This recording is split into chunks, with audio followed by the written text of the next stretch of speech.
नमस्कार मित्रांनो, गुन्हेगारी क्राईम स्टोरी चॅनलमध्ये सर्वांचं स्वागत आहे. चॅनल तुम्ही सबस्क्राईब करा, लाईक करा, शेअर करा, कमेंट करा. एक तुमची कमेंट आणि एक तुमचं लाईक आमच्यासाठी प्रोत्साहन असतं. तर आजची घटना आहे बीडमधली. छोटंसं कुटुंब असतं. राजू नाव असतं त्या मुलाचं. आई वडील राजू आणि त्याची बहीण असे 4 जण असतात. पण बहिणीचं लग्न होतं, बहीण सासरी असते. आता 3 जण असतात. तर शेती असते त्यामुळे राजू काही शिक्षण वगैरे करत नाही. त्याला तो मनामध्ये विचार करतो की आपल्याला शिकून पण शिक्षण म्हणजे केलं तरी पण आपल्याला शेतीच करावं लागणार आहे. त्यामुळे तो काही शिक्षणाकडे लक्ष देत नाही. आणि त्यांच्याकडे जनावरं म्हणजे शेळ्या गाय वगैरे असल्यामुळे तो त्यांना चरायला घेऊन जात असतो. त्याचं हे रोजचं रुटीन असतं. तर त्यानंतर काय होतं, राजूची मावशी ही त्यांच्या गावापासून 20 किलोमीटर अंतरावर असते. आणि मावशी अचानक आजारी पडते. मावशीचा नवरा शहरात असतो कामानिमित्त आणि मावशी घरी एकटीच असते. 4-5 वर्ष लग्न, मूळ वगैरे काही होत नाही मावशीला. त्यानंतर मावशीचा सुद्धा शेळी पालन जो व्यवसाय असतो तो असतो, शेळ्या वगैरे. मावशी पण तेच काम करत असते. अचानक आजारी पडते, डॉक्टरांकडे जाते. डॉक्टर सांगतात 2 दिवस आराम करा. त्यानंतर मग आता ती राजूच्या आईला सांगते. तर राजूला पाठवून देते राजूच्या आई. तर राजूला सुद्धा मावशी आवडत असते. त्यामुळे राजू पटकन कपडे भरतो आणि मावशीकडे येतो.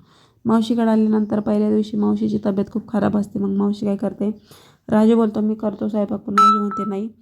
तर मग मावशी खिचडी बनवते. 2 जण जेवण करतात आणि झोपतात. झोपल्यानंतर राजूच्या मनात मावशीविषयीच विचार चालू असतात. तो मावशीकडे बघत असून त्याच्या मनामध्ये वाईट विचार चालू असतात. तर पहिला तो दिवस जातो. दुसऱ्या दिवशी तो शेळ्या घेऊन जातो, जेवण वगैरे करतो, शेळ्या घेऊन जातो. तो एका शेळीबरोबर असं कृत्य करतो. त्यानंतर घरी येतो. परत त्याच्या मनात वाईट विचार चालू असतात. परत दुसरा दिवस बघतो, परत तो शेळीबरोबर असं कृत्य करतो. पण गावातून चाललेली एक बाई बघते आणि ती मावशीला येऊन सांगते. तर मावशीला विश्वास बसत नाही. मावशी परत तिसऱ्या दिवशी पाळत ठेवते त्याच्यावर. आणि तो जेव्हा जातो शेळ्या घेऊन, तेव्हा मावशी त्याच्या पाठीमागे जाते आणि बघते तर त्याचं तेच काम चालू असतं. त्यानंतर मावशीच्या मनातसुद्धा वाईट विचार येतो, कारण की मावशीचा नवरा लांब असतो. त्यानंतर मग लांब असल्यामुळे मग मावशी संध्याकाळी घरी राजूला जेवण वगैरे बनवते आणि विचारते का रे तू असं काय केलं, तुम्हाला सांगायचं होतं.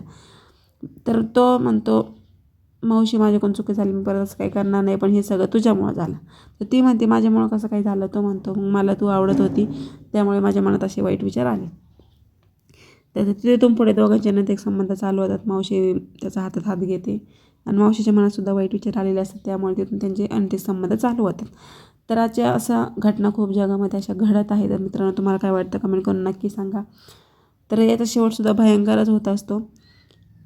पण यामध्ये चुकी कोणाची आहे तर नक्की मला कमेंटमध्ये सांगा. भेटूया नेक्स्ट व्हिडिओमध्ये. Thanks for watching. धन्यवाद. Bye bye.